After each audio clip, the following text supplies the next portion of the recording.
en desinformación e información errónea. ¿Y quién define qué es información errónea y qué es desinformación? Así que, Ryan, cuando hablamos de información errónea y desinformación frente a la verdad, debemos acudir a una fuente en la que podamos confiar que es la verdad. Si Canadá fuera el estado 51 y lo de China, todo apunta a que todo gire en torno a la adoración. 3 cosas serán objeto de burla en los últimos días: la segunda venida, la creación y el diluvio universal. Me pregunté, ¿qué enseñan los evolucionistas? En la historia humana no hay un solo caso de transmutación de una especie a otra. Hay que admitirlo. Jamás han visto a un pájaro volverse rana o a un lagarto cambiar de especie. Ningún científico puede afirmar honestamente que haya habido cambios de tipo. Hasta el mismo Lucifer, con todas sus habilidades, intenta descifrar esto, pero no puede llegar a tanto porque no es Dios.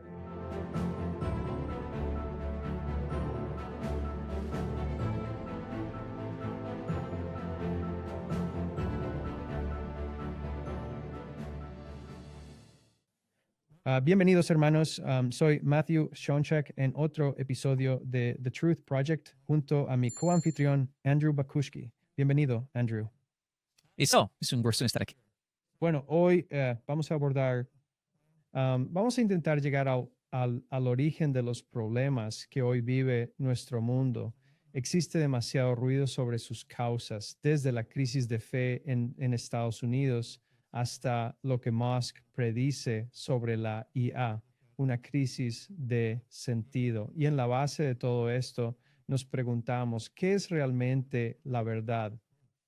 ¿Cuál es el sentido? ¿De qué se trata todo esto? Y vamos a analizar las verdaderas fuentes, el pecado y la adoración en el núcleo mismo de lo que está ocurriendo en un mundo que en cierto modo sigue apretando las tuercas sobre lo que es la verdad. En esta jornada comenzaremos analizando la figura de Ursula von der Leyen, quien es reconocida como una de las cabecillas del globalismo, junto a Klaus Schwab y otros personajes que actúan como verdaderos villanos globalistas.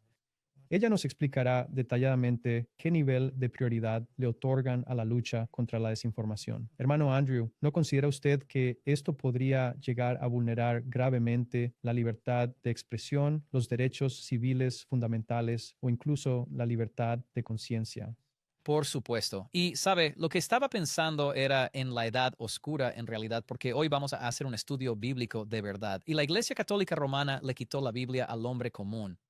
Creíamos que cada palabra debía provenir de un sacerdote, debía decirla el hombre, no Dios ni su palabra. Al hablar de desinformación e información errónea y con la Biblia regresando en la Reforma, hubo un choque, lo que dice el hombre frente a lo que dice Dios. Creo que nos desdirigimos de nuevo a ese choque con la desinformación actual.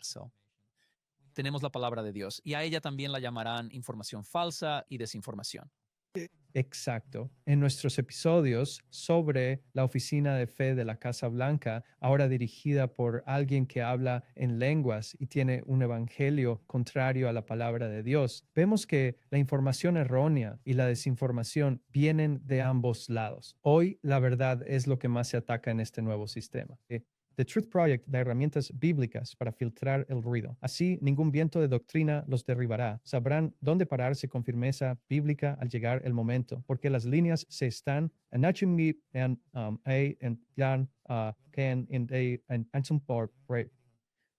sabes, cada vez está más claro qué es la verdad y qué es el error, lo que será impuesto por el Estado frente a lo que es exigido por Dios y su palabra como nuestra relación en el proceso de santificación a través de la fe.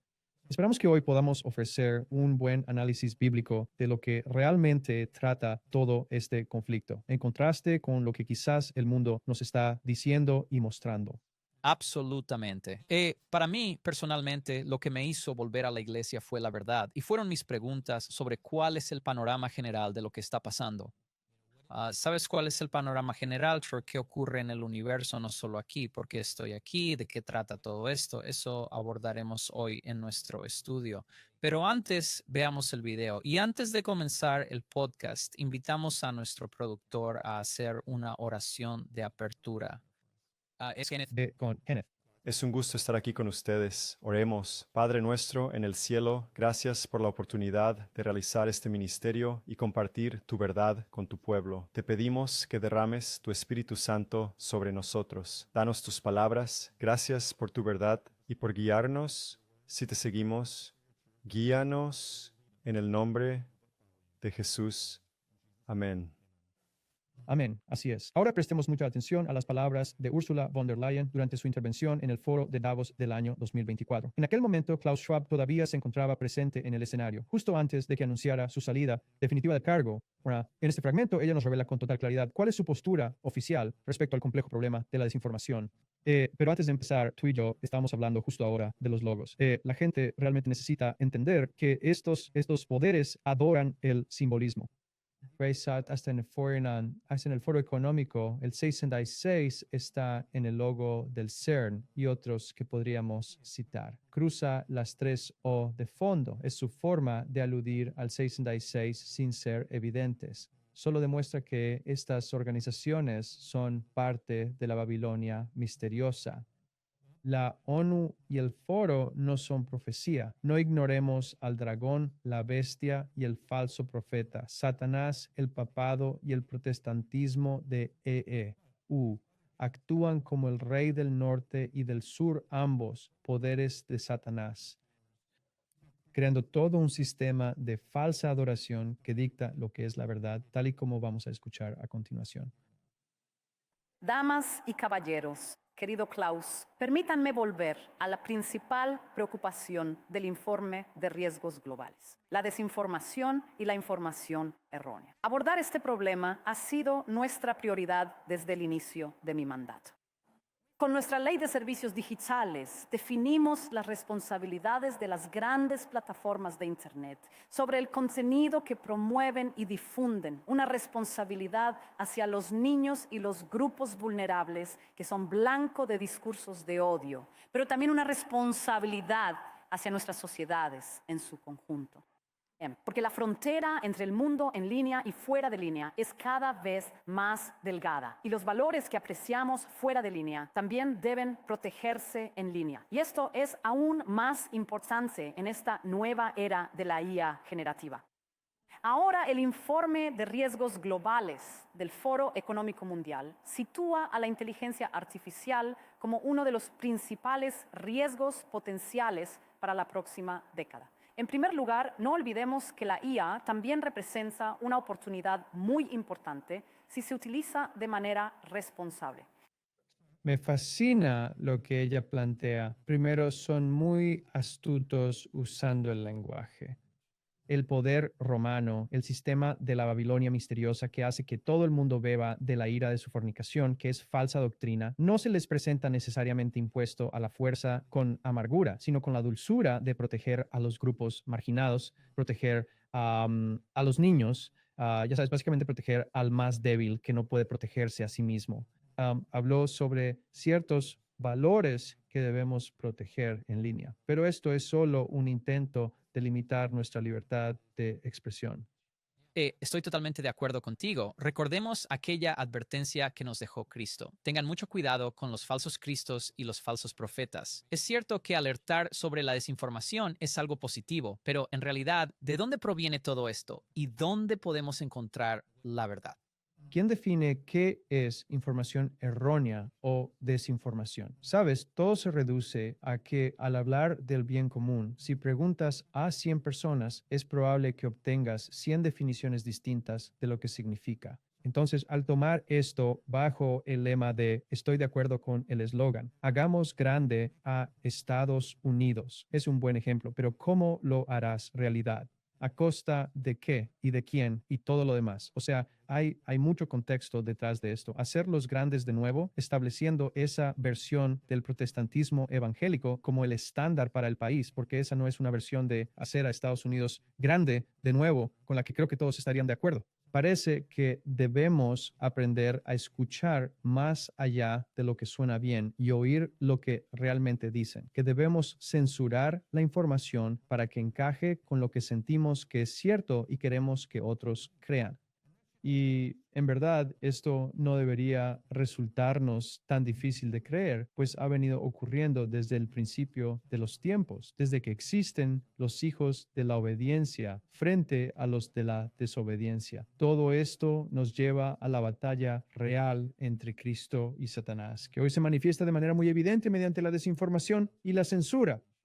Y sí, muchos cristianos esperan que Cristo realmente venga, pero hay mucha información errónea y desinformación sobre su Ya venida. entiendo. Hablamos del rapto pretribulacionista o de otros temas que hoy no vamos a tratar, pero la idea es que existe la verdad frente a tanta información errónea y desinformación. Lo cierto es que mucha gente espera que Cristo venga pronto.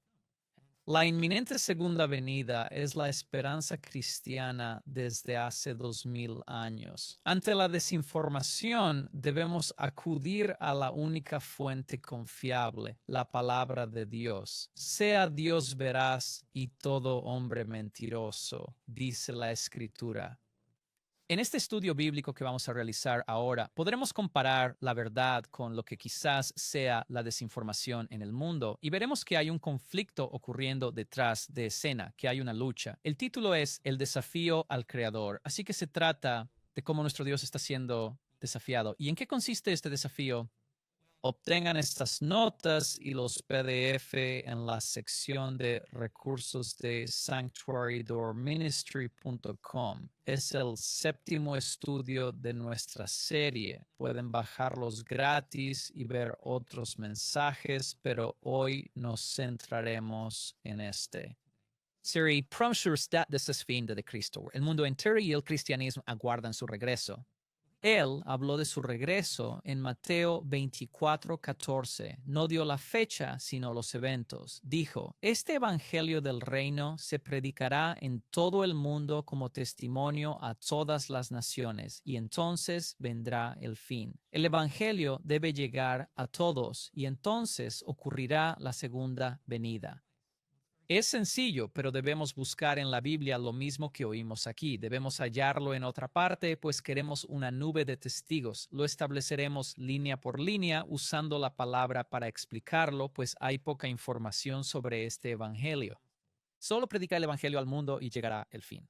¿En qué otros pasajes de las Sagradas Escrituras se nos habla de un evangelio que alcanza a la totalidad del mundo? Lo encontramos en el libro de Apocalipsis, capítulo 14, versículos 6 y 7. Leamos, vi volar por el cielo a otro ángel con el evangelio eterno para predicarlo a los moradores de la tierra, a toda nación, tribu, lengua y pueblo. Ahí se nos confirma la inclusión de todas las naciones, absolutamente todo el mundo. Ya tenemos eso coincidiendo. Y lo siguiente que dice es, diciendo a gran voz, temed a Dios y dadle gloria, porque la hora de su juicio ha llegado y adorad a aquel que hizo el cielo y la tierra, el mar y las fuentes de las aguas. Así que tenemos lo mismo de lo que Cristo hablaba en Mateo 24:14. Encontramos ese mismo evangelio que tiene que llegar a todo el mundo justo en Apocalipsis 14, 6, 7, pero aún no hemos visto llegar el fin. Este concepto de que llegue a todo el mundo se refleja en Marcos 13 y Mateo 28. Específicamente dice en Mateo 28, enseñándoles que guarden todas las cosas que os he mandado. Así que aquí Dios realmente está diciendo que hay algo implícito en esta creencia, que también debemos seguir o escuchar al Creador. Absolutamente. Y ya sabes, cuando estudiamos esto, queremos entender exactamente de qué está hablando Cristo en Mateo 24:14. Realmente tenemos que encontrar ese mismo mensaje del que Él habla, que llega a todo el mundo, para entender de verdad lo que debemos hacer como pueblo de Dios en este tiempo para estar listos. Tienes toda la razón. Tenemos que encontrar la nube de testigos que se explica a sí misma. Pero aún no hemos visto en los versículos 6 y 7 de Apocalipsis 14 la parte donde llegará el fin. Pero todo lo que tenemos que hacer es simplemente ir a los versículos 14 y 15 y dice, y miré y he aquí una nube blanca, y sobre la nube estaba sentado uno semejante al Hijo del Hombre, que tenía en su cabeza una corona de oro y en su mano una hoz afilada. Y otro ángel salió del templo, clamando a gran voz al que estaba sentado sobre la nube, mete tu hoz y ciega, porque la hora de cegar ha llegado, pues la mies de la tierra está madura. Este es, por supuesto, un lenguaje simbólico. Que representa la cosecha. Volviendo a Mateo 13:39, Cristo explica la parábola. La cosecha es el fin del mundo. Así que si volvemos al primer mensaje de Mateo 24:14, descubrimos que en Apocalipsis 14:6, 7 y luego en los versículos 14 y 15 se dice exactamente lo mismo que en Mateo 24:14. El evangelio llegará a todo el mundo y entonces será el tiempo del fin. Así que si ya hemos establecido esto, significa que estos pasajes de Apocalipsis 14 deben ser nuestro enfoque si hemos de dar este mensaje antes de que Cristo venga. Nos saltamos unos versículos, ¿verdad? Pasamos del 6 y 7 al 14 y 15. Volvamos atrás, retomemos donde dejamos y leamos un poco más tras ese primer mensaje. El libro de Apocalipsis 14:8 nos dice, y otro ángel le siguió. Se trata de un segundo ángel que proclama, cayó Babilonia, la gran ciudad que dio a beber a todas las naciones el vino de su fornicación. Luego aparece el tercer ángel. Con esto ya tenemos a los tres. En Apocalipsis 6 y 7 hubo un ángel, otro y ahora un tercero. Por eso llamamos a estos los mensajes de los tres ángeles, pues proclaman un mensaje al mundo entero. Entonces el tercer ángel le sigue y dice a gran voz, si alguno adora a la bestia y a su imagen y recibe su marca en su frente o en su mano, él también beberá del vino de la ira de Dios, que ha sido vertido sin mezcla en la copa de su indignación y será atormentado con fuego y azufre en presencia de los santos ángeles y en presencia del Cordero. Cross on tree, and el humo de su tormento ascenderá por siempre. No hallarán reposo quienes adoran a la bestia, a su imagen o llevan su marca. ¿Dónde habíamos visto esto antes? No es la primera vez que lees sobre ella. Escuchamos la frase ha caído Babilonia repetida a lo largo de todo el Antiguo Testamento. Esta misma tipología se extiende hasta llegar al libro del Apocalipsis, donde después de la aparición de los tres ángeles encontramos una nueva versión en el capítulo 18, versículo 2. Así nos da las etapas de ha caído Babilonia. Analizamos a qué se refiere en el protestantismo estadounidense y en Apocalipsis 18, mostrando su versión final como morada de demonios. Sigue la línea de Apocalipsis 13, la bestia logra que todos adoren su imagen, lo que lleva a la marca que implica a y al protestantismo. En al leer Apocalipsis 13, los cristianos llegan a la segunda parte de la bestia de la tierra, versículos 11 al 18, donde está la marca. Si nos preocupa su significado como debería, veremos más en Apocalipsis 14. Algo a señalar. Al relacionarlo con Apocalipsis 13, hablamos de una bestia y de una nación. En Apocalipsis 14:8 se llama mujer a Babilonia, lo cual resulta bastante curioso. Al estudiar la figura del cuerno pensamos en hombres, y es que en realidad el cuerno es un hombre. De Brau a refiere a Babilonia y se refiere a verla como de mujeres, como en ella. Entonces, ¿qué representa simbólicamente una mujer en la Biblia? Verán, aquí hay algunos versículos bíblicos que podemos usar para explicar el símbolo de la mujer. En Jeremías 6, versículo 2 dice, he comparado a la hija de Sión con una mujer hermosa y delicada. Así que aquí se relaciona con la iglesia. La mujer se relaciona con la iglesia. En 2 Corintios 11:12 dice, porque lo celo con celo de Dios. Pues los he desposado con un único esposo para presentarlos ante él como una virgen pura, consagrada a Cristo. Cristo es, en efecto, el esposo y ustedes, la iglesia, representan esa virgen pura. Pero existe algo todavía mucho mejor. Si observan en Efesios capítulo 5, desde el versículo 25, y leen los versículos 31 y 32, verán que todo queda aclarado. Por esto dejará el hombre a su padre y a su madre y se unirá a su mujer y los dos serán una sola carne. Es el hombre y la mujer siendo uno en el matrimonio. Grande es este misterio, mas yo digo esto respecto de Cristo y de la iglesia. La mujer representa a la iglesia. Ahora, si les preguntara sobre los mensajes de los tres ángeles, si los analizaran, ¿cuál es el denominador común entre los tres mensajes? ¿Qué los une a todos bajo un mismo hilo conductor? ¿Qué sería? ¿Hay algo en el corazón de los tres mensajes que tiene un denominador común, un hilo conductor muy claro? Así que echemos un vistazo al primero. Apocalipsis 14:7 dice, adorad a quien hizo el cielo, la tierra, el mar y las fuentes. El segundo ángel dice, ella dio a beber a las naciones el vino de su fornicación. Una mujer representa a la iglesia. Es un sistema eclesiástico que hace al mundo beber el vino de su pecado. Es una iglesia. Los versículos del 9 al 11, al igual que el mensaje del primer ángel 6:7, son sumamente claros. Si alguien adora a la bestia y a su imagen y acepta recibir su marca en la frente o en la mano, no tendrá reposo alguno, ni de día ni de noche. Estos tres mensajes se centran fundamentalmente en la adoración, pues la iglesia existe, ante todo, para adorar a Dios. Bueno, al Share el Fermi del Cuerno Pequeño, seguramente Share ya estarás familiarizado con el pasaje de 2 Tesalonicenses 2:4. Este versículo nos habla de un poder que surgirá tras la apostasía, que se opone y se exalta por encima de todo lo que es llamado Dios, o que es objeto de adoración, ya llegando a sentarse en el templo de Dios, haciéndose pasar por él mismo. Este versículo de la segunda carta a los tesalonicenses me impactó profundamente al inicio de mi fe, al identificar al papado como el poder que allí se describe. En realidad, no existe ningún otro poder sobre la faz de la tierra que se atreva a atribuirse el ser Dios mismo. Algunos dicen que los judíos están detrás de todo esto y que son ellos quienes afirman ser Dios. Pero en realidad, desde su perspectiva, eso sería una blasfemia. Eso sería algo digno de, digamos, un castigo real, porque son muy monoteístas, están muy enfocados en el Dios de Israel, aunque es una versión distorsionada dentro de la versión no bíblica que utilizan hoy en día. Pero la realidad es que es solo un poder que encaja con todas las descripciones. Y no es solo este versículo en 2 Tesalonicenses. El cuerno pequeño de Daniel 7, el hombre de pecado, el misterio de Babilonia, la bestia del mar, su imagen y la bestia escarlata. O sea, gran parte de lo que la Biblia señala una y otra vez es este poder que nos va a dar la marca, que se centra en la adoración y en un día de adoración que no está establecido. Algo que es santo frente a algo que es profano, lo cual es realmente la base de lo que parece tratar este conflicto. Así que sí, simplemente busco, ya sabes, Apocalipsis 13 aquí mismo y mira un par de versículos, puedes ver que la palabra sigue apareciendo. El versículo 3, el mundo siguió a la bestia. Todos siguen este sistema. El 4, adoraron al dragón y a la bestia. El 8 añade, todos los que moran en la tierra le adorarán. Y los versículos 12 y 15 hace que la tierra adore a la bestia y a su imagen y que maten a quienes no la adoren. Tienes razón.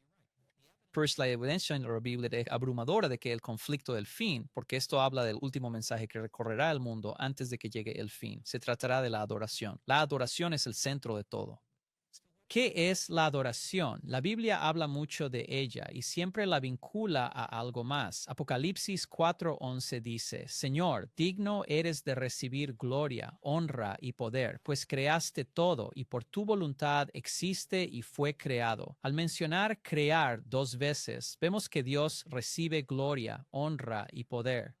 Vengan, adoremos con humildad y postrémonos ante su presencia, arrodillémonos con devoción ante el Señor, nuestro Hacedor. Es así como la adoración y la figura del Creador se encuentran vinculadas. Isaías 43:21. Este pueblo he formado para mí, ellos declararán mi alabanza. Ahora bien, esa palabra formado en Isaías 43 es la misma palabra en hebreo que en Génesis 2:7, donde dice, y Jehová Dios formó al hombre del polvo de la tierra. De modo que ese proceso de Dios formándonos realmente con sus manos, es a lo que se hace referencia aquí de nuevo. Dice, yo soy quien te hizo. Es curioso leer estos versículos y ver a Dios como creador y que somos su preciosa obra, la máquina más sofisticada que existe. Acabamos de ver un episodio sobre una IA que reemplazará a estos tontos humanos inferiores. El ataque parece ir directo contra el creador. ¿Ves cómo estos versículos y la IA desafían la creación? Absolutamente, absolutamente. De hecho, a medida que avancemos en este estudio, verán que Dios sabía todo esto de antemano y en realidad ya está como plasmado en la palabra sobre cómo serían los últimos días, que este sería el conflicto. Es increíble. Y la palabra de Dios es justa. Cuanto más la estudias, más actual se vuelve. ¿En qué otro lugar existe un libro que, siendo más antiguo, se vuelve más relevante? Siguiendo con estos versículos sobre la adoración y nuestro Creador, el Salmo 102:3 añade el servicio. Servid al Señor con alegría, venid ante su presencia con cánticos. Reconoce al Señor, pues Él es nuestro Dios, fue Él quien nos hizo y no nosotros mismos. Es algo realmente interesante. Si dice no nosotros mismos, implica una mentira. La idea de que somos nuestros propios creadores, que determinamos nuestro destino, nuestro crecimiento, nuestra evolución y nuestro ascenso. Nehemías 9:6 nos une al universo. Solo tú eres el Señor. Hiciste el cielo de los cielos, su ejército, la tierra, los mares y todo lo que contienen, y los preservas. El ejército celestial te adora. Adoración, adoración, adoración, adoración. Cristo vino a vivir nuestra vida y a lograr la victoria por nosotros, para que venzamos tal como Él lo hizo. Por eso fue tentado en el desierto. Tras ser bautizado y ungido, pasó 40 días y 40 noches en la soledad del desierto. Allí, sintiéndose muy débil tras el ayuno, Satanás lo tentó en 3 ocasiones. ¿Logras comprenderlo? Cuídense de esas tentaciones. Echemos un vistazo a lo que dice. Mateo 4, 8, 10. Y otra vez le llevó el diablo a un monte muy alto y le mostró todos los reinos del mundo y la gloria de ellos. Y le dijo, en todo esto te daré si postrado me adorares. Entonces Jesús le dijo, vete, Satanás, porque escrito está, al Señor tu Dios adorarás y a Él solo servirás. Todo lo que puedes tener en el mundo, lo que sea que quieras, solo tienes que adorarme. Y creo que si la gente pudiera simplemente comprender que todo lo que opera en el mundo, todo, tanto el bien como el mal, gira en torno a tu adoración. Las potencias en Oriente Medio, el poder sionista cristiano, el romano, el conflicto islámico-judío actual, las narrativas sobre anexando a Canadá como Estado 51 y lo que ocurre hoy en el mundo con China. Todo está diseñado para que todo gire siempre en torno a la adoración, ya sea al Dios verdadero o a uno falso. Espero que logren ver que Jesús dijo, tal como está escrito, así dice el Señor. Visst men honester neben es un versículo, hay dos varios versículos que muestran esta correlación. Creo que son 16, donde la adoración se vincula al servicio y la obediencia. Es uno de esos. Al Señor tu Dios adorarás y a Él solo servirás. Al hablar de adoración, solemos pensar solo en algo espiritual, alabar al Creador o a quien nos da bendiciones, pero es seguir a Dios en todo lo que dice, es servirle y obedecerle. Antes de empezar el podcast, hablábamos de esto. De Carl Stachenberg, ambos, antes de nuestras carreras en Los Ángeles, hacíamos radio. Es curioso, tenemos eso en común. Y estaba pensando, ¿sabes? Es como las cosas que queríamos en este mundo, ya fuera en la radio, en el sector inmobiliario o en Hollywood, las tentaciones de una vida exitosa, ya sea dinero o, ¿sabes? Poder ser un artista consagrado o que la gente vea tus películas o Enriser, hacer cualquiera de, de estas cosas. Hay un precio que se paga por el éxito en este mundo y Satanás realmente lo está mostrando aquí. Es como si dijera, si me rindes esa adoración, si me sirves, si me sigues, te daré todas estas cosas. Puedes tenerlas todas si tan solo me adoras. En el fondo, todo esto se trata realmente de quién es Dios y de tu relación con Él. Te hago una pregunta. ¿A Dios le importa la adoración colectiva o la de cada corazón? De eso se trata. Cada uno debe tener una relación personal con Él. Hay una relación corporativa como iglesia, pero un edificio es solo bloques. La Biblia nos llama piedras vivas encajadas para ser morada del Espíritu Santo. Es Correcto. algo individual. No somos salvos como grupo, sino individualmente. La adoración y el servicio son algo personal, porque cuando Él dice, te hice con mis manos, te formé con mi ser, indica el conocimiento personal que el Creador tiene de cada uno. Él desea esa relación con nosotros y a eso se refiere también la adoración. Sí, en futuros episodios abordaremos el juicio investigador, pues veremos que todo se hace de forma individual. Desde la venida de Cristo a la tierra, si solo hubiera una persona que salvar, Él habría venido a morir por esa única persona, porque la salvación es un proceso individual. Nadie podía pedir que otro fuera al santuario, degollara al chivo y confesara por él. El pecador debía hacerlo personalmente. Al profundizar en el juicio que hoy es atacado, veremos que es lo único lógico. Te salvas, mueres y vives solo. Tus decisiones definen tu vida individualmente. Y la observación de que cuando Jesús confiesa los nombres, dice, o te confieso ante el Padre o te niego ante el Padre, cada vez es de manera individual. Y bueno, me pareció interesante que a medida que empezamos a quitar las capas, todo lo relacionado con Dios está enfocado, hiperenfocado en ese individuo. Y luego, a medida que el individuo se convierte, es injertado en los cuerpos más grandes de conversiones individuales que conforman el cuerpo de Cristo, lo que entonces se vuelve más colectivo. A veces se pierde el mensaje de que esto es algo muy personal. Pertenecer al adventismo no te salva. Una conversión real, la circuncisión del corazón según la palabra que te guía a la verdad por la fe, es lo que te salvará y te llevará a donde se enseñan esos principios. Principles. Ferrey Harris, hablamos de avivamiento. Necesitamos uno real en la iglesia ahora. Será algo individual, no colectivo. Habrá grupos, pero no esperemos que el avivamiento caiga del cielo. Debemos vivirlo desde la base, cada uno por su cuenta. Porque hasta de la hasta de este conflicto entre Cristo y Satanás, sobre a quien servimos, no comenzó en esta tierra, no comenzó en el jardín del Edén, en realidad comenzó en el cielo. En Isaías 14, 12 y 14 se habla de este personaje, Lucifer. Dice, ¿cómo has caído del cielo, oh Lucifer, hijo de la mañana? ¿Cómo has sido derribado a tierra, tú que debilitabas a las naciones? Decías en tu corazón, subiré al cielo, pondré mi trono sobre las estrellas de Dios, me sentaré en el monte de la congregación, al norte, sobre las nubes, seré como el Altísimo. Lucifer cayó desde el cielo buscando ocupar el lugar de Dios y recibir su adoración. Y no recuerda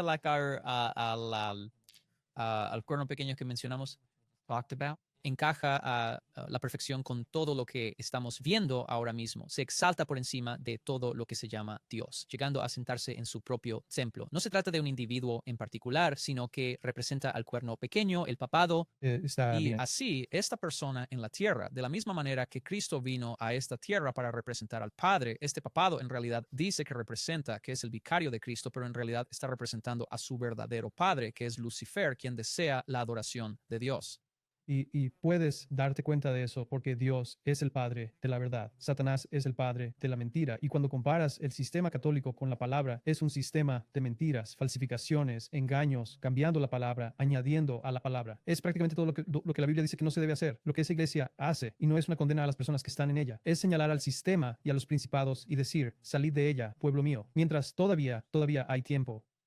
Desde el principio todo gira en torno a la adoración. Por eso, al hablar de la marca de la bestia que trataremos en futuros episodios, recordemos que para entender los últimos días, la difusión del evangelio y el conflicto final, todo se reduce a quién adoras y a quién sirves. Puesto de cuando saben, Dios que conoce el fin desde el principio, nos habló de estas cosas mucho antes de que ocurrieran en la tierra, y en particular encuentro este versículo muy interesante. Está en 1 Pedro 3, 3, 6. Pedro te inició sabiendo primero esto, we are here, lo esencial en los últimos días vendrán burladores. Rito, esto es para hoy. Dirán, ¿dónde está la promesa de su venida? Mateo 24, 14, ¿cierto? El evangelio llegará a todo el mundo y entonces vendrá el fin. Cristo ciertamente viene. ¿Dónde está, pues, su prometida venida? Desde que nuestros padres durmieron, todo sigue igual desde el inicio de la creación. ¿Dónde está su promesa? Dudan de su venida. El versículo 5 dice, ignoran voluntariamente que por la palabra de Dios fueron hechos los cielos y la tierra que proviene del agua y por ella subsiste, por lo cual el mundo de entonces pereció anegado. Así, los versículos 5 y 6 mencionan la creación del mundo y su destrucción por un diluvio universal. En estos últimos días, la gente se burlará de tres cosas: la segunda venida, la creación y el diluvio. Si te detienes a pensarlo, verás que eso es precisamente lo que ocurre hoy en la ciencia moderna, que todo eso, especialmente la creación, simplemente no sucedió. Fue la evolución tras miles de millones de años, y el diluvio universal. Es curioso como la idea de ser creados, hablamos de la IA en el episodio anterior, crear conciencia. Básicamente intentamos que la IA esté viva, ¿no? Nos dedicamos a invocar a los demonios. Resulta fascinante jugar a ser creadores, tal como lo es Dios. Eso fue lo que Satanás nos prometió si probábamos el fruto y nos rebelábamos contra él. Nos convertiríamos en dioses, dueños absolutos de la creación, creando nosotros mismos. Y ahí es donde Lucifer dijo, seré como Dios, poniendo mi adoración en los lados del norte. Él quiere ser como Dios. Y creo que lo realmente interesante de eso es que todo lo que está sucediendo en la tierra es como si Satanás estuviera usando la creación de Dios para encontrar formas de hacer lo que Dios hace. Utilizan el CERN y su colisionador para estudiar la vida, pues Satanás ignora cómo Dios creó todo a partir de la nada, llegando a crear inteligencias artificiales que volverán obsoletos a los humanos en un esfuerzo por intentar parecerse a los dioses. Realmente no necesitamos a Dios. Quizás su creación no sea algo tan extraordinario o especial como siempre habíamos pensado. Sin embargo, al intentar imitarlo mediante la inteligencia artificial y los robots, esas manos mecánicas logran dejarnos a todos completamente asombrados al observar la increíble complejidad de su sistema vascular. Todo lo que hemos logrado hasta ahora parece simplemente un juego de niños. Sí, es increíble, pensaba en lo que dijiste. Si miras tu mano, cuanto más profundizas en lo microscópico, más se parece a la inmensidad del universo. Es asombroso. Ya lo Nuestra entiendo. creación y la vida misma superan nuestra comprensión. Nuestra conciencia y espíritu son de Dios. So like le pierden a él, ni siquiera es algo físico. Intentamos mirar tras una cortina que no podemos cruzar. Incluso Lucifer, con todas sus habilidades, intenta descifrarlo, pero no puede, porque él no es Dios. Es muy exacto, sí. Sí, es realmente interesante. Entonces, básicamente, Satanás nos contagió con sus mismos problemas y defectos de carácter, y eso es lo que hemos asumido. Al carecer por completo de la palabra de Dios, nos quedamos sin ninguna referencia sólida a la cual poder volver. Si llegamos a perder el único manual que nos explica qué hay detrás de todo esto, quién lo dirige, qué es lo que busca y cuál es nuestro papel, ¿cómo lograremos evitar caer del lado de Satanás y terminar haciendo su trabajo? Como dijiste, hemos adoptado gran parte de la personalidad y rasgos de Satanás, porque no comimos del pan de vida, ni la palabra, ni bebimos su sangre. No absorbimos el Antiguo y Nuevo Testamento para que sean parte de nosotros. Es la única forma viva de defendernos de las artimañas y tentaciones de Satanás. Ese es el proceso de santificación en el santuario. Sabes, leer la palabra, recibir al Espíritu Santo, hablar con Dios, que Dios nos hable a nosotros a través de su palabra, es el proceso por el cual en realidad somos salvos. Así que en Isaías 29:16 se habla de esta especie de, ya sabes, dilema que tenemos, ya sabes, con estar en conflicto con nuestra creación. Todo está completamente al revés. ¿Acaso se atreven a poner al alfarero al mismo nivel que el barro que él mismo moldea?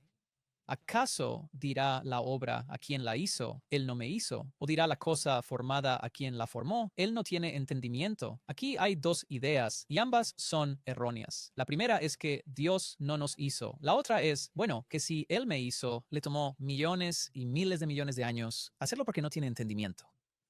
Al decir que ves Dios quien guía la evolución, resulta más insultante que simplemente negarlo. Implica un Dios cruel que tarda eones y obliga a los animales a luchar por sobrevivir, Ya veo. solo para ver quién es el más fuerte. Ya sabes, de nuevo, todo refleja el carácter de Satanás en la idea de que Dios no nos creó. O si lo hizo, no es bueno o no sabe lo que hace. La respuesta a eso, por supuesto, también se encuentra en Isaías 64:8. Mas ahora, oh Señor, tú eres nuestro Padre y nosotros somos el barro. Tú eres nuestro alfarero y todos nosotros obra de tus manos. Me parece muy interesante que Adán y Eva surgieran de la mano del Creador, con el aliento de vida insuflado en ellos, despiertan, cobran existencia, su conciencia aparece de repente, sus ojos se abren y están mirando a su Dios. No había duda de quién los creó. Por Claro. generaciones, Adán vivió mucho tiempo. Si miras la genealogía, cientos de años con vidas de 700, 800, 900 años. El conocimiento del Edén y la creación perduró por milenios. Tan solo 8 personas sobrevivieron al diluvio. Sabían que Dios intervino, pues fueron testigos de la destrucción que Noé profetizó durante 120 años. Tras esa experiencia, ¿de dónde salió esto? ¿Cuándo dejamos de creer en la creación y pasamos a creer que surgimos de la nada? Es algo muy moderno, de hace pocos siglos, esta idea evolutiva. Como la Revolución Francesa.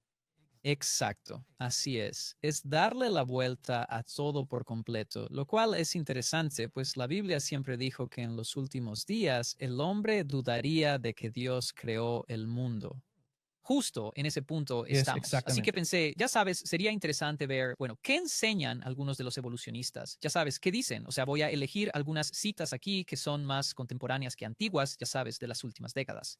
Fine Research Theory es de Stitz y qué dicen sobre la teoría de la evolución. Esto es, en sus propias palabras.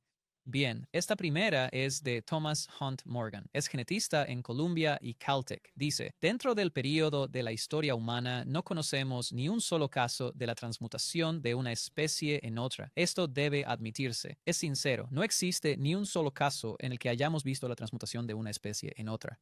Nunca han visto a un pájaro volverse rana o a un lagarto cambiar de especie. Ese es el punto central. Lo llaman eslabón perdido y dicen estar cerca, pero ningún científico puede afirmar que un tipo cambió a otro.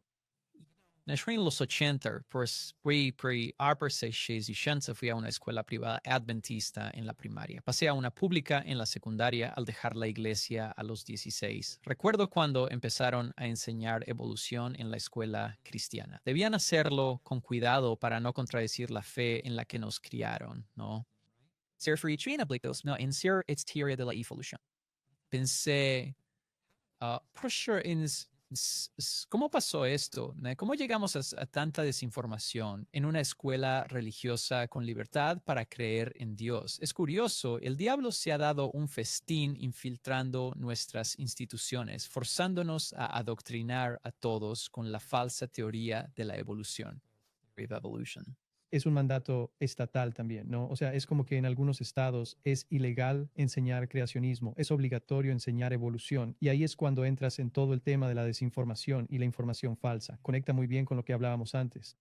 Aquí harán que el mundo crea que el mal es bien y el bien es mal, que la verdad es error y el error es verdad. Por eso es vital arraigarnos en la palabra de Dios, pues no hay otra medida para ver la realidad del mundo fuera de su palabra. Y Es aún tal en cual. eso hay que tener cuidado con algunas traducciones. Y no es que esté en contra de usar otras traducciones, pero sí defiendo que seamos conscientes de los desafíos que conllevan las distintas traducciones, porque todo intenta reducir lo que Dios ha hecho por nosotros en Jesucristo como Dios. Amén. Sigamos adelante y veamos un par de citas más de estos evolucionistas y lo que dicen.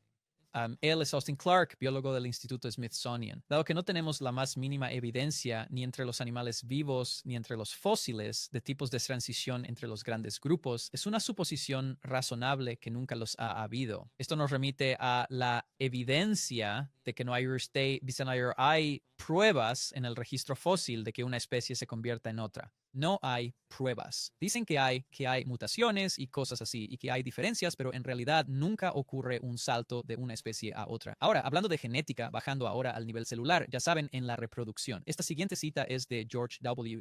Burns, un genetista. La recombinación es el proceso de las células. Ya sabes, los cromosomas 23 y 23 uniéndose, creando un nuevo organismo y ahora esta recombinación. La recombinación simplemente redistribuye el material genético existente entre diferentes individuos. No produce ningún cambio en él, no proviene del apareamiento, no surge, ya sabes, del proceso de apareamiento ni de la recombinación de nueva vida. Solo distribuye material genético entre individuos sin cambiarlo. Ahora, ¿qué pasa con las mutaciones? Él es Richard B. Goldschmidt, biólogo de UC Berkeley, y dice microevolución, o sea, cambios evolutivos mínimos, mutaciones diminutas. La microevolución por acumulación de micromutaciones solo diversifica dentro de la especie. Cambiar de especie requiere de un proceso evolutivo que es fundamentalmente distinto a la simple acumulación de micromutaciones. Por más que un organismo mute, cambie o se adapte, nunca se convierte en una especie biológica realmente distinta.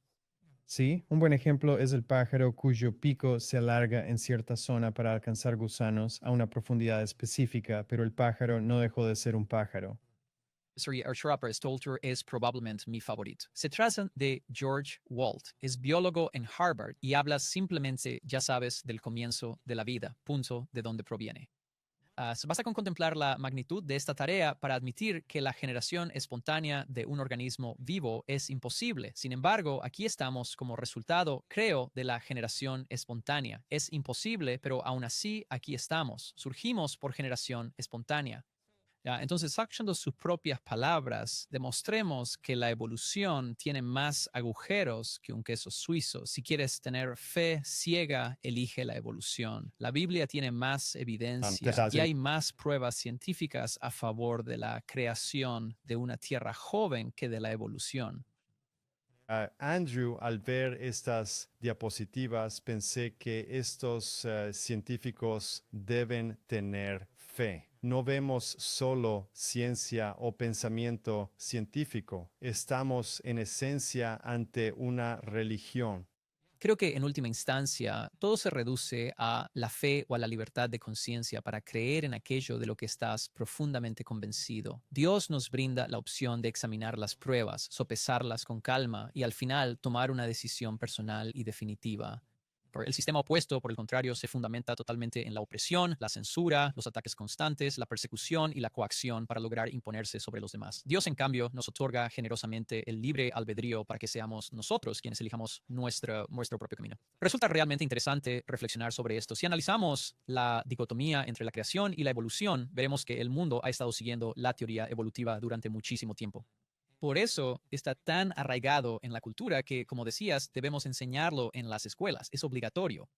Lo interesante es que la Biblia también aborda, en cierto modo, este tipo de conflicto que enfrentamos ahora mismo. En 1 Timoteo 6, 20 y 21 dice, «Oh Timoteo, guarda lo que se te ha encomendado, evitando las profanas pláticas sobre cosas vanas y las contradicciones a lo que falsamente se llama conocimiento». En algunas traducciones, lo cual sería preciso, en realidad dice falsamente llamada ciencia. Así que al hablar de evolución y lo que enseñan en clase de ciencias sobre nuestro origen es ciencia falsa, no es verdad. Lo interesante es que el siguiente versículo nos dice a qué conduce realmente aceptar esta falsa ciencia. En ser profeser el Dios fin extraviado de la fe. Esta idea de tragarse esta mentira sobre nuestra creación es una posibilidad real. Podría alejarnos de la fe y alejarnos de la verdad. Dice, ya sabes, oh Timoteo, guarda lo que se te ha encomendado. Así que volvemos a la tentación en el jardín del Edén. Cuando Satanás se acercó a Eva, su método de ataque para llamar su atención y lograr que lo siguiera consistió en sugerirle algo. La serpiente era más astuta que todo animal del campo creado por Dios y dijo a la mujer, ¿dijo Dios que no coman de ningún árbol del jardín? ¿Dijo Dios? ¿Lo decía usted en serio? La idea de que Dios les había hablado, aquel que los creó, abrieron los ojos, ahí está el Dios que los hizo y les dice todas estas cosas y no tienen motivo alguno para dudar de él. Y entonces llega este otro y dice, ¿de verdad quiso decir eso? La idea de que Dios nos confió una fe y una confianza, ¿no? Que el diablo viniera y se sentara ahí a sembrar esa duda de que Dios no quiso decir eso realmente, que Dios no dijo eso. De eso no se trata realmente. Es un conflicto fundamental entre la verdad y el error, entre el bien y el mal, entre el conocimiento real y la desinformación. La guerra de la que hablaba Úrsula sobre la desinformación es, en esencia, el gran conflicto entre Cristo y Satanás. Al final, todo se trata de a quién debemos creer y a quién vamos a seguir. Sabes, Cristo, por supuesto, también fue tentado de la misma manera que nosotros. Volvemos al desierto y esta vez observando Mateo 4:3, la primera tentación que enfrentó Cristo. Dice, entonces, cuando el tentador se le acercó, le dijo, si eres el Hijo de Dios, ordena que estas piedras se conviertan en pan. Pregunta, duda, acababa de ser bautizado 40 días antes. Había escuchado la voz de Dios hablándole. Los cielos se habían abierto y el Espíritu Santo descendió sobre él como una paloma, ¿verdad? Él había visto la evidencia de la aprobación de Dios, de su amor por él, el amor de su Padre, y ahora se le dice, si eres el Hijo de Dios, haz esto. Sabes, vamos a ser tentados en muchos aspectos y de muchas maneras la Biblia será usada en nuestra contra. La Biblia va a ser tergiversada para intentar confundirnos también. Por eso, entender lo que dice la palabra de Dios, no solo en un lugar, sino en múltiples lugares, y cómo todos trabajan juntos para decir la verdad, para darnos la verdad, será lo más importante en lo que nos mantendremos firmes. Sabes, volviendo a esto, 1 Timoteo 6:20, donde dice, guarda lo que se te ha encomendado. ¿Qué es lo que se nos ha encomendado? La verdad. La palabra de Dios, la verdad, ¿cierto? Exactamente. Guarda esto porque esta es tu vida. Esta es la palabra de vida. En 1 Corintios 16:13 se nos dice que nos mantengamos firmes en la fe, que seamos valientes y fuertes. ¿Por qué tendríamos que mantenernos firmes en la fe y ser valientes y fuertes? Porque cuando nosotros realmente seguimos la palabra de Dios y realmente nos aferramos a su fe, seremos desafiados, seremos perseguidos, seremos objeto de burlas, seremos ridiculizados. Romanos 10:17 dice, la fe viene por el oír y el oír por la palabra de Dios. Así, alejarse de la fe es alejarse de su palabra. La verdadera firmeza en nuestra fe consiste en escuchar atentamente la palabra de Dios. Sin embargo, en el primer capítulo de Santiago se nos dice claramente, sed hacedores de ella. Es en esencia un doble mandato. Manténganse siempre firmes en su caminar y ambos aspectos deben nacer directamente de la palabra. Amén. Así es. Estamos hablando de la evolución frente a la creación, ya que el conflicto central gira en torno a la adoración y nuestro Creador es la pieza fundamental y clave en todo esto. En el fondo, se trata de quién nos dio la vida y nos creó. Hoy en día, ser creacionista o simplemente creer en el relato bíblico de forma literal nos convierte en blanco de constantes y duras burlas. En Filipenses 1, 27, 29 dice, solamente que su conducta sea digna del Evangelio de Cristo, para que, ya sea que vaya a verlos, o si están ausentes, sepan que deben mantenerse firmes, unidos por la fe, sin miedo ante sus rivales, pues eso es señal de su perdición. Cuando Cristo estaba en la cruz, le decían con burla, ¿dónde está vuestro Dios para salvarte ahora? Shiuiber, ri an orangerer, yurao, yuri ar, or eri and. Si eres el Hijo de Dios, pues libérate de la cruz y baja. Así que el hecho de que seamos perseguidos, el hecho de que seamos silenciados, el hecho de que seamos marginados, excluidos de las plataformas, sea lo que sea, es para ellos prueba de nuestra perdición, lo cual es prueba de nuestra condenación. Pero dice, pero para nosotros es prueba de qué? De nuestra salvación, y eso viene de Dios, porque se nos ha concedido por causa de Cristo no solo creer en Él, sino también sufrir por Él. Esa versión del Evangelio es impopular hoy. Muchos evangélicos dicen que serás arrebatado antes de sufrir, pero la Biblia señala que debemos beber la copa de Cristo. Según Timoteo dice que quien vive piadosamente sufrirá persecución, ¿no? Creer en un evangelio de prosperidad sin persecución no es bíblico. Cargar la cruz y seguir a Cristo implica lo contrario. Él dijo, el mundo me odió y también los odiará a usted. Si el mundo ama nuestra versión del cristianismo, debemos revisar si se ajusta a la palabra de Dios. Time to check and make sure it's in accordance with God's word. Amén. La idea de la segunda venida, la Biblia habla de ella por todas partes. Se menciona con más frecuencia que su primera venida. Hay más de 300 profecías mesiánicas en el Antiguo Testamento sobre su primera venida. Hay muchas más profecías sobre la segunda venida. Pero lo interesante es que el diablo no dice que no vendrá, sino que la forma en que vendrá ha cambiado. Y en lugar de estar en esta tierra y, ya sabes, ser llevado de ella al final, ahora es como si todo se tratara de escapar de la tierra. Es un y un cambio still. Es para evitar que la gente esté preparada para lo que está por venir en esta tierra. Saben, vale la pena morir por el Evangelio. Vale la pena morir por la verdad. Muchos reformadores murieron en el proceso de devolver la luz al mundo durante la Reforma Protestante. La Reforma Protestante no ha terminado. Así que Cristo nos da esta advertencia sobre cómo será en esta tierra cuando Él regrese. En Lucas 18:8 dice, sin embargo, cuando el Hijo del Hombre venga, hallará fe en la tierra. Es interesante, habrá un gran avivamiento final, uno falso que llevará al mundo a una falsa adoración. No hablamos de un planeta secular, sino religioso. Hablamos de fascismo religioso. Religious fascism, o Erlands Rabecken, el rey del norte, tendrá pleno dominio al final. Que diga, ¿realmente hallará fe en la tierra? Es interesante, es una contradicción en la narrativa final. Por eso quiero saber qué es la fe. Si Dios dice, hallaré fe en la tierra, ¿a qué fe se refiere? De nuevo, recurriré a la palabra de Dios para definir la fe. Hebreos 11, el capítulo de la fe, comienza diciendo, es pues la fe la certeza de lo que se espera, la convicción de lo que no se ve. Es curioso, pues certeza y convicción sirven para probar algo. Pero al mismo tiempo dice que todavía no está del todo listo, ¿no lo ves?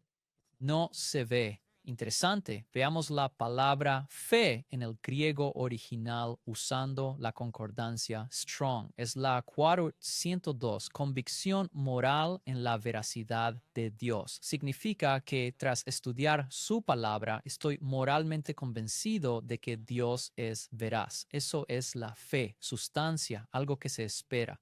Aunque es algo invisible, llegará el momento en que finalmente se podrá ver. Nosotros depositamos nuestra plena confianza en la palabra de Dios. Si observamos el capítulo 11 de la epístola a los Hebreos, después de definir la fe, se nos ofrecen diversos ejemplos que aclaran ese versículo. ¿Qué es lo primero que aparece allí como una clara prueba de fe? En el versículo 3 dice, por la fe entendemos haber sido constituido el universo por la palabra de Dios, de modo que lo que se ve fue hecho de lo que no se veía. Así que justo ahí la definición de fe y lo que es, y luego el versículo 3 dándonos la primera prueba de esa fe, está en realidad directamente relacionada con ¿qué? La creación del mundo. Creator. Dios es el creador. Sí, Dios es el creador. Abres tu Biblia y ahí mismo está, Génesis capítulo 1. Dios creó el mundo y lo dice. El hebreo original no es alegórico ni simbólico. Significa el inicio y el fin literal de los días. Son periodos literales de 24 horas y así. Aún lo vemos hoy. Por ejemplo, Sí, la así es. semana sigue siendo de 7 días. Poco ha cambiado pese al tiempo, aunque digan que los calendarios cambian. En el Génesis fueron 7 días. Hoy siguen siendo 7, aunque cueste creer que fue un periodo literal. Sí, o sea, ya sabes, en los tiempos oscuros hablábamos de información errónea y desinformación, ¿verdad? Una de las herramientas, ya sabes, para ganar la guerra contra la verdad es básicamente eliminarla. En la Edad Media fue retirada, ¿cierto? Hoy las Biblias están por todas partes. Desde el siglo XIX su difusión explotó mundialmente con sociedades misioneras y bíblicas, grandes movimientos y, claro, el despertar adventista que llevó a 1844. Desde entonces la Biblia realmente no ha sido retirada. Se habla de prohibirla, pero la palabra de Dios será mal usada al final para provocar un tiempo de angustia como nunca ha habido ni volverá a haber. Así que esta vez no se trata de quitar la Biblia, sino que en lugar de quemarla, Satanás logra lo mismo al hacerte dudar de ella, al hacer que le des tu propia interpretación para que sea tu idea y no lo que realmente dice con claridad. Por eso dice que la última versión del cristianismo en Apocalipsis 18 son doctrinas de demonios. Es un mundo embriagado con la fornicación del vino de este sistema falso. Ya no se trata, como dijiste, de quitarles la doctrina, sino de distorsionarla o embriagarlos con una versión falsa para que no puedan discernir. Dice, les hará creer una mentira por rechazar la verdad. Antes de que terminemos con el capítulo 11 de Hebreos, me gustaría que analizáramos un versículo adicional, el número 6. Este nos dice claramente que sin esa fe que fue definida en el primer versículo y ejemplificada en el tercero, resulta totalmente imposible llegar a agradar a Dios. Kanan Strauker creer que existe y que premia en a quien le busca. Entendida la fe, veamos qué significa creer en griego. Es el número 400 en la concordancia de Strong. Creer es encomendarse, comprometerse o confiar plenamente. Or to put your trust in. Así que cuando tengo fe, estoy moralmente convencido de que Dios es veraz por lo que dice su palabra y lo creo. Creer significa en realidad comprometerse ahora a confiar en Él. Así que hay una decisión, una elección y una acción tuya. Decides creer de verdad, lo cual es interesante. A todos se nos da una medida de fe, la convicción del Espíritu en tu corazón, de que la palabra de Dios es verdad, pero elegir creer es nuestro. Decidimos comprometernos a confiar, no es un sentimiento. Elegir a nuestro Creador, decidir entre bandos. Colosenses 1, 16, 17. En Él fue creado todo, cielos, tierra, lo visible e invisible, tronos, dominios, principados, potestades. Todo fue creado por medio de Él y para Él. Y Él es antes de todas las cosas. Y en Él todas las cosas subsisten. Y si leyeras un poco antes, en ese mismo capítulo, encontrarías que el contexto es Jesucristo. Esto habla de Jesucristo como nuestro Creador. En el Salmo 33, 6, 8, 9 dice, por la palabra del Señor fueron hechos los cielos y todo el ejército de ellos por el aliento de su boca. Tema al Señor toda la tierra, que todos los habitantes del mundo le teman con reverencia, porque Él dijo y fue hecho, Él mandó y existió. Resulta fascinante observar cómo Dios creó todos los astros del firmamento. El libro de Deuteronomio, en su capítulo 17, prohíbe explícitamente rendirles cualquier tipo de adoración, pero la misteriosa Babilonia insiste en adorar al sol, a la luna y a las huestes celestiales, ignorando por completo al único y verdadero creador. Dentro de esta falsa creación, la creación, pero se le rinde honor al creador.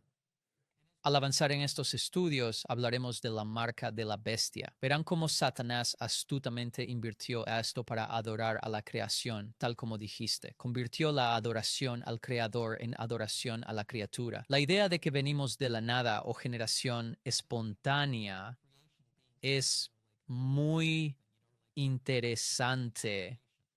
Es cierto. Fuimos creados literalmente de la nada, pero se requiere fe para creer que en realidad fue un Dios, un creador, quien hizo esto. En Romanos 1:20 dice, porque las cosas invisibles de Él, su eterno poder y deidad, se hacen claramente visibles desde la creación del mundo, siendo entendidas por medio de las cosas hechas, de modo que no tienen excusa. ¿No es asombroso? La palabra de Dios nos enseña que sus atributos invisibles se perciben con total claridad. ¿Acaso no es eso mismo lo que nos dice Hebreos 11:1? Lo invisible se percibe mediante la fe, pues se comprende a través de lo creado, así que no hay excusa para ignorar a nuestro Creador. Como vimos al analizar la IA y su trasfondo demoníaco, un ingeniero clave de un proyecto que busca reemplazar humanos ve a Dios como un caldo primigenio que evolucionó por eones. Ni sé si creía en Dios, pues muchos evolucionistas lo borran de la ecuación. Y alguien intenta reemplazar al humano y jugar a ser Dios, basándose solo en la evolución que ya mencionamos. Es fascinante que el futuro esté en manos de quienes niegan a Dios. Sí, es algo totalmente cierto. Este mensaje que debemos llevar al mundo antes del fin, hallado en Apocalipsis 4, 6, 12, los mensajes de los 3 ángeles dicta que el Evangelio llegará a toda nación, tribu, lengua y pueblo. Ese mensaje debe incluir el llamado a adorar a nuestro Creador, quien hizo los cielos, la tierra, el mar y las fuentes de las aguas. Tan ligado a este mensaje que debe llegar a todo el mundo, al final está esta idea fundamental de la adoración y a quién debemos adorar, quién es nuestro creador. Saben, en resumen, si echamos un vistazo a lo que hemos estudiado, solo diría que para adorar, para servir, para obedecer, porque Dios es un Dios de elección, Dios es un Dios de libre albedrío y siempre tendremos libre albedrío en la eternidad, es que Él nos da esta opción y, de nuevo, la palabra creer. Esta palabra creer no es un sentimiento. Tomamos nuestras decisiones basados en la fe, plenamente convencidos de que es Dios quien nos habla. Elegimos creer y depositar toda nuestra confianza en Él. Ese es el corazón de la adoración. Nuestra relación se rompió al dejar de creerle a Dios para escuchar a alguien más. En una ocasión le preguntaron esto a Cristo. Es uno de mis versículos favoritos porque aborda el panorama general. ¿De qué trata todo esto? Redúcelo a algo sencillo. ¿Cuál es la conclusión principal? En Shiranaise 6 en Raitrier y Saving Shroud, Cristo hicieron. ¿Qué debemos hacer para realizar las obras de Dios? Esto es grandioso. Entonces Jesús les dice, esta es la obra de Dios, que crean, que se comprometan a confiar en aquel a quien Él envió. Y esa es la palabra. Crean en la palabra de Dios. Debes confiar plenamente en ello. No es un sentimiento pasajero, no es solo una fase de ideas abstractas, es la decisión consciente de elegir. Elige la vida. Elige la palabra. Y hay un elemento adicional, porque dice, ya sabes, incluso los demonios creen y tiemblan. Así que parte de creer, como dice Pablo, produce los frutos de la fe, que son las obras de la fe, las obras de justicia de Cristo a través de nosotros. Y así, al poner la lupa, cuando la gente dice, bueno, yo creo, ya estoy bien, sabes, ya está. Bueno, a medida que continuamos con esta investigación, mientras seguimos profundizando en esto, vemos que nuestra fe también produce frutos. Muéstrame una fe verdadera y te mostraré obras reales. La fe sin obras no es fe verdadera, ¿cierto? Debemos verlo desde la perspectiva de Dios. Él quiere que seamos participantes activos, preparando a otros para la pronta venida de Jesucristo, pues la Biblia describe un mundo que en su mayor parte no está listo.